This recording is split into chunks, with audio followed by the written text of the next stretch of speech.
Ya, pemirsa terima kasih Anda masih bersama kami dan bagi Anda yang baru saja menyaksikan Sampurasun, tema kita untuk sore hari ini adalah Capres Asal Jabar. Nah, saat ini di Bandung Indah Plaza sudah hadir Bapak Ahmad Heriawan dan juga Pak Dede Mariana. Dan saya ingin ke Pak Dede dulu nih Pak.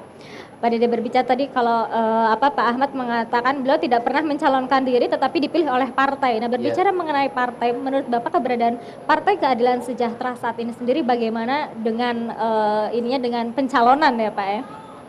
Ya, saya kira setiap partai kan memang berfungsi untuk rekrutmen politik lah ya. Rekrutmen politik itu mempromot calon pemimpin pemerintahan maupun mencari kader gitu kan. Nah, jadi kalau Anda bertanya soal bagaimana positioning PKS sendiri gitu ya. Ya, saya kira PKS itu seperti juga partai-partai lainnya gitu ya.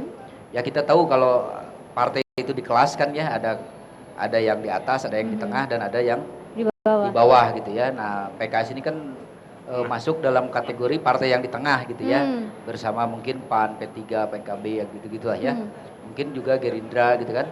Nah, memang sekarang ini sedang ramai survei kan.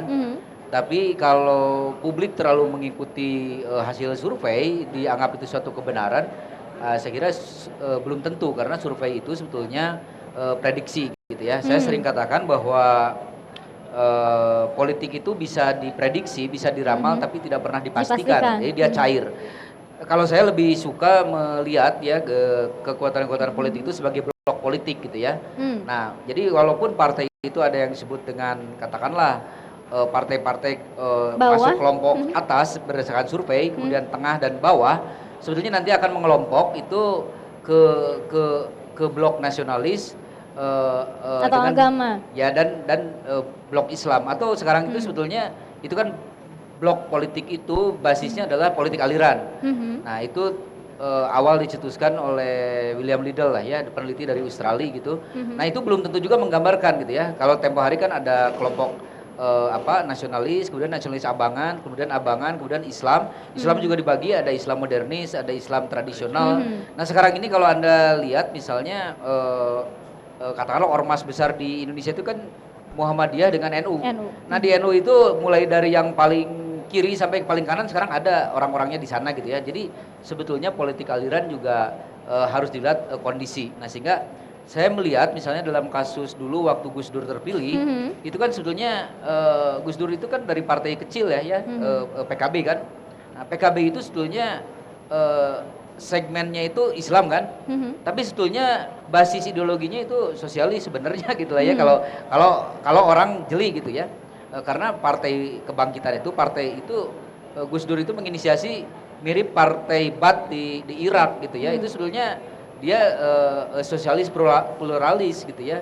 Nah, hanya kebetulan basis masanya NU, maka dia memperoleh dukungan dari kelompok Islam sarungan gitulah ya istilahnya ya, atau Islam tradisional.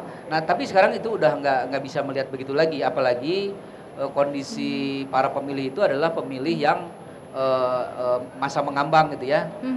Saya kira kalau tadi Anda menanyakan kembali ke soal partainya, saya kira sebetulnya style aktif ini bisa dicek. Nah, ini PKS saya kira mestinya suatu waktu dia merilis sebetulnya dia punya anggota aktif itu berapa. Sekarang ini kan semua partai itu hanya mengklaim aja saya punya kader sekian gitu ya. Boleh jadi sekian gitu kan. Manfaat untuk merilis dia ada kadernya segini ya, ada istilah kalau di dalam marketing politik itu captive market gitu ya. Nah, makanya dalam kasus PKS kemarin itu sempat rame-rame gitu ya. Ya, captive marketnya sudah punya ya, segitu-gitunya modalnya itu gitu kan. Nah, sehingga bagaimana si captive market ini memperluas pasar. Jadi kalau pakai logika ilmu pemasaran gitu ya. Jadi katakanlah kalau Kang Aher ini mau terus mencalonkan, nanti kampanyenya jangan di captive market itu, justru keluar. Karena itu sudah pasti akan memilih gitu ya. Ya, itu sudah pastilah. Kecuali mungkin yang dia itu merasa tidak puas gitu kan, dia pindah. Baik. Nah, tapi kalau captive market biasanya dia seperti halnya juga orang gitu kan kepada Megawati.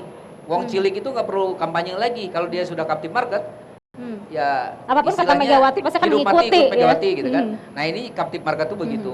Nah, sehingga yang harus dikembangkan adalah di ilmu marketing politik itu ada yang seperti juga marketing lainnya, ada yang disebut dengan aliansi strategis.